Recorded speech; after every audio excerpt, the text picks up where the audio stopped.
السلام عليكم ورحمة الله تعالى وبركاته. أهلا بكم في قناتكم مطبخي السهل. اليوم اخترت لكم كيفية رائعة وجد سهلة. هي عبارة عن مسمنات محشيين بزاف خفاف، الفرينة والماء والملح فقط، يعني ما يحتاجوش لسميد. كيفية جد بسيطة. إذا ما اشتركتش في القناة تشترك في القناة وتفعل الجرس يصلكم كل ما هو جديد. وتحية لكل المشتركات ونتمنى لكم مشاهدة طيبة.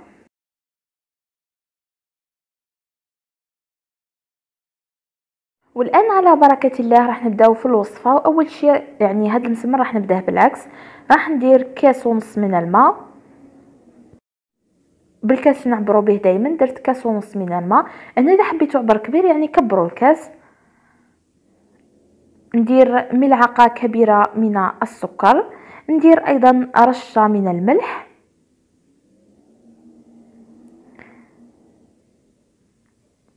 وندير ايضا ملعقه من الزيت، زيت المائده هكذا.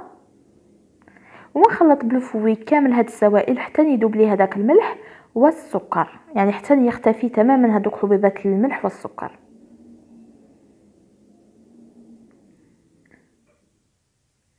بهذا الشكل. ثم نبدا في اضافه الفرينه تدريجيا حتى نحصل على عجينه تكون طريه، لكن ما تكونش يعني متلصق بزاف في الايدي. يعني هاد الكميه اللي درتها راح نضيف لها حوالي ربع كيسان تاع فرينه.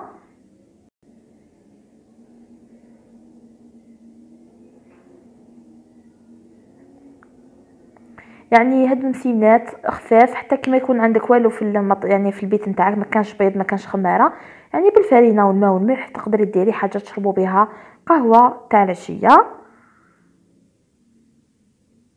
نبدا نلم في الخليط تاعي بالفرينه.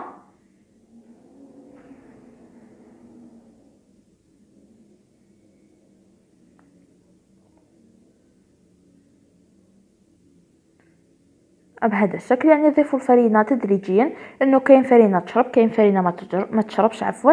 على هذا نقول لكم دائما روحوا مع الفرينه بالعقل حتى تتلم لكم العجينه.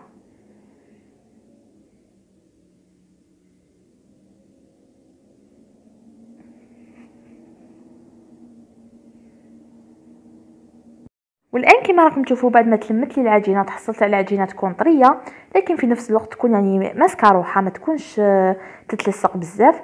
راح ندلكها حوالي دقيقتين فقط. كما تعرفوا الفرينه ما عندهاش خدمه بزاف، يعني ما تخدموهاش بزاف، دقيقتين فقط. بمجرد ما يتجانسوا المكونات، لا شفتوها تتلصق بزاف في الايدي كما انا، استعينوا بالفرينه وانتم تدلكوا فيها. ثم راح نلمها ونحطها في كيس بلاستيكي ونخليها ترتاح 40 دقيقه، يعني نص ساعة 40 دقيقة راح تكون كافية.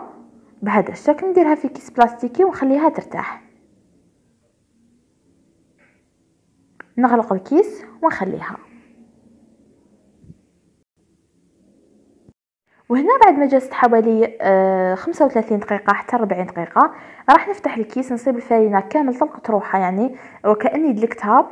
لكن هكذا شوفوا الشكل نتاعها، يعني عجينة جاهزة. الآن راح نقطعها كما نقطع الخبيزات هذوك الصغار تاع المسمن. نستعين بالزيت دايما، نمسح يدي بالزيت ونقطع الى كرات صغيره كما المسمن عادي.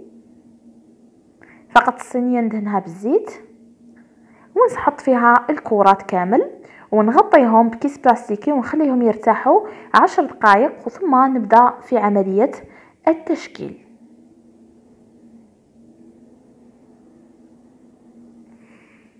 في هذه المرحله راح نبدا في عمليه التشكيل. فقط هنا واش نحتاج؟ زيت نفتح به العجينه، عندي سكر وكاوكاو محمص ومطحون للحشو، وعندي هنايا كميه من السمن ذوبتها باش يعني تطلق لي البنه. فقط الحشو كما تحبوا، اللي تحب دير لوز من الداخل يعني لوز فيلي، انا اخترت لكم يعني حاجه سهله. شويه تاع سكر وشويه تاع كاوكاو حمصته وطحنته رقيق بزاف. نبدا الان نفتح في العجينه نتاعي عادي كما المسمن، يعني درتهم حلوين لقهوة المساء بهذا الشكل.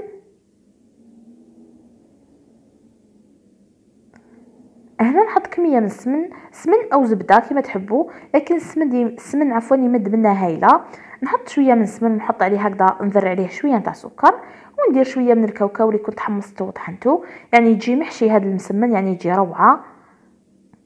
ونغط يعني نقفل الحبه نتاعي كيما نقفل المسمن عادي.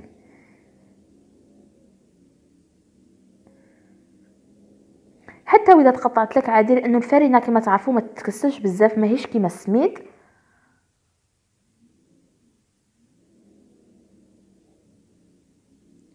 والان راح نطيبهم انا في هاد الطاجين او في مقله،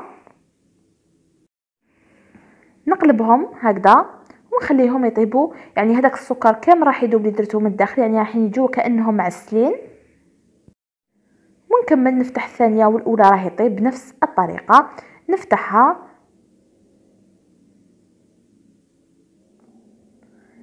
بهذا الشكل. كما قلت لكم الفرينه ما تكسرش بزاف، لازم تطاوعيها. المهم نرققها، ما نخليهاش هكذاك باش ما تجينيش معجنه. ثم ندير شويه تاع سمن، ونرش شويه تاع سكر، شويه تاع كاوكاو محمص ومطحون او اي مكسرات تحبوهم نتوما، ونقفل على المسيمنات تاوعي. كما تقدروا تخلوهم بلا حشو بهذا الشكل، ونحطهم يطيبوا.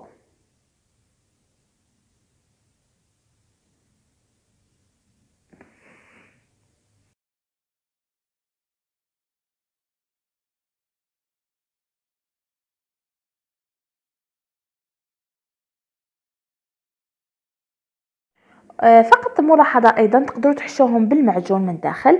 وعلى بالي راح تسالوا بزاف على السكر، هذاك السكر راح يذوب، يعني راح يولي كيما العسل من داخل، مش راح يبان كامل بلي سكر، يعني يبانوا كانهم معسلين من داخل. والطريقه نتاعهم راهي جد سهله وبسيطه، جربوهم. راح نكملهم نطيبهم كامل بنفس الطريقه، وراح تشوفوهم ان شاء الله معايا في صحن التقديم، وتشوفوا كيفاش يجونا يعني دايرين من داخل ومقرمشين من برا.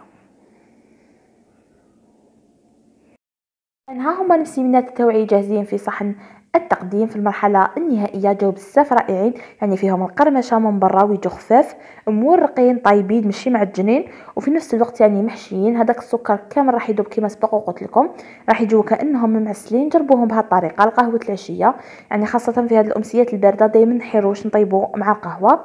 حتى اذا ما كانش عندك بيض وخماره وبزاف صوالح، تحضري هاد الكيفيه الرائعه. راح نقسم لكم تشوفوا كيفاش جاونا دايرين من الداخل. هنا اللي يحبوا يحمروهم، اللي يحبوا يطيبوهم صفوره، كل واحد وكيفاش يحب. شوفوا كيفاش يجونا مورقين من داخل، شوفوا. والسكر هذا كما قلت لكم كامل راح يذوب، يعني راح يجوا كانهم معسلين من داخل.